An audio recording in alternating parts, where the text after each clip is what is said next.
Hey there, pirates! Welcome aboard the Anime No Me channel. Since the beginning of One Piece, Shanks has always been one of the most enigmatic and respected characters in the series. His power and influence are unquestionable, and even without many direct battle appearances, his presence alone demonstrates a level of authority that few in the world of the series possess. I hope for your support to help our crew win, and to do so, you just need to click the thumbs up button, leave a like, and subscribe to the channel. By doing this, you will win an incredible devil fruit, so just comment which fruit you want. However, there is something peculiar about Shanks that may be connected to an even greater mystery: his lost arm. The sacrifice of his arm to save Luffy is one of the most iconic moments in the story. But considering everything we know today, there might be more to this story than it seems. Perhaps that arm carried something that Shanks needed to get rid of. Something connected to a cursed power that directly ties back to his past, his relationship with the Figureland family, Imu, and even the deepest mysteries of the world government. The most recent events in the manga suggest that Shanks' lineage is not ordinary. The chapter that revealed the existence of Saint Figureland Garling, a leader of the Holy Knights, raised questions about the true origins of the red-haired pirate.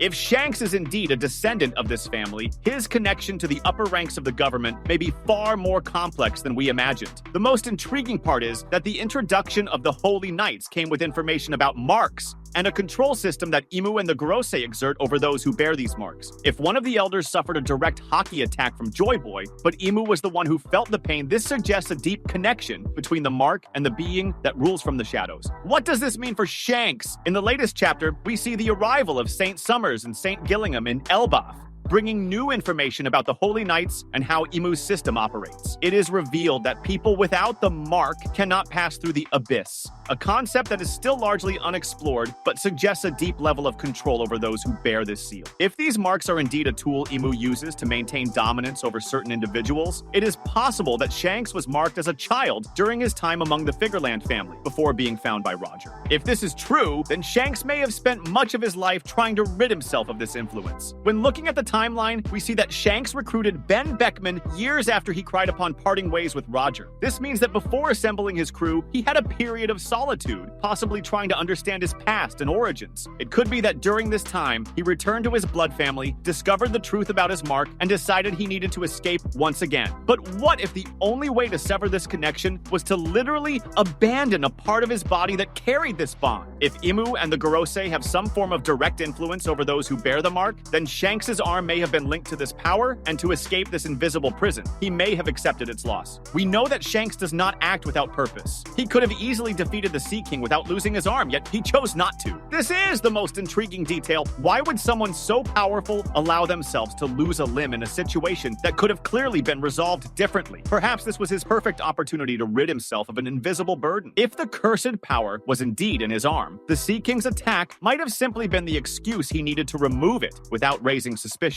After that, he was able to forge his own path, free from the influence that Imu and the Gorosei could exert over him. In Scopper Gaban's flashback, we see a brief moment of Shanks talking with Gaban in Elbaf, suggesting that he had connections to this land long before Luffy arrived there. Does this mean he already knew about the events that would unfold in the future? Has he always had a greater role to play in this conflict? If Gabon was someone important to Roger and is now testing Luffy and Zoro, then it's possible that Shanks had already established an alliance with the remaining members of the Pirate King's crew. This would further reinforce the idea that he has been preparing for a crucial moment in history, and that perhaps the loss of his arm was an essential part of this plan. Another important question is the type of power that this mark might possess. In the latest chapter, we see Gillingham using an awakened zone fruit that grants him a hybrid Kirin form, with white clouds around his neck, resembling the effect of Luffy's Gear 5. This suggests that the Holy Knights possess extremely advanced powers, possibly connected to the same mystery that surrounds Joy Boy's lineage and the secrets of the Void Century. If the marks they bear are linked to Imu, then perhaps they grant special abilities, but at the cost of control over those who possess them.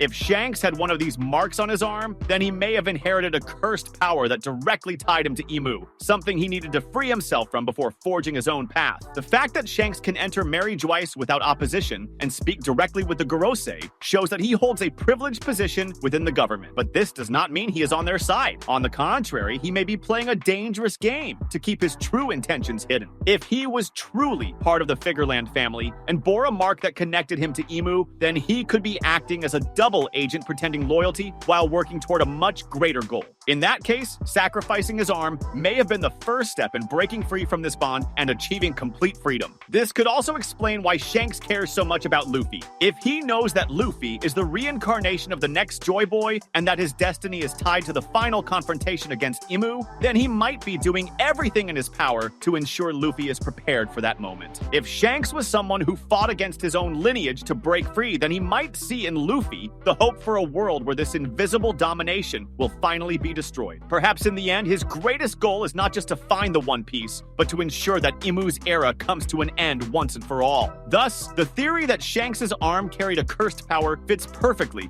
into the larger narrative of One Piece. If the marks truly link their bearers to Emu and the control of the Gorosei, then Shanks may have made a drastic decision to free himself from this influence. The loss of his arm could have been his act of rebellion against his past, a necessary sacrifice to ensure he could follow his own path without restraints. Now, with the revelation of the Holy Knights and the growing tension in Elbaf, we may finally be approaching the moment when this truth will be fully unveiled. And if we consider that Shanks carried a hidden power in his lost arm, then its loss cannot be seen as a mere accident. Instead, it may represent the ultimate act of defiance against Emu and everything the world government symbolizes. To understand this better, we need to return to the idea of sacrifice and the role Shanks might be playing in the Great War between the forces of light and the forces of darkness. If we go back to the fact that Emu rules through fear and control, then anyone who embraces freedom automatically becomes their enemy. Luffy, as the reborn Joy Boy, is the greatest threat to this dominion. And Shanks, by sacrificing himself for Luffy, showed whose side he was on. This becomes even more relevant when we remember that Shanks was the one who stole the Gomu Gomu no Mi, which was actually the Hito Hito no Mi, model Nika. This means he was already aware of its significance and actively worked to place it in Luffy's hands, even if indirectly. If Shanks was someone with significant influence from Emu in the past, this would mean that his betrayal was a deep wound within the very system. The world government never pursued him with the intensity it chases other pirates, which could indicate that there is something far more complex about his relationship with them. He may have been protected or considered too important to be eliminated immediately, but by losing his arm for Luffy, he may have taken the final step that made him an undeniable and irredeemable enemy of Emu. If Emu is indeed an immortal being who has ruled for centuries, then his relationship with Joy Boy has always been one of direct confrontation. Anyone who followed that path would inevitably become a target. Shanks' arm loss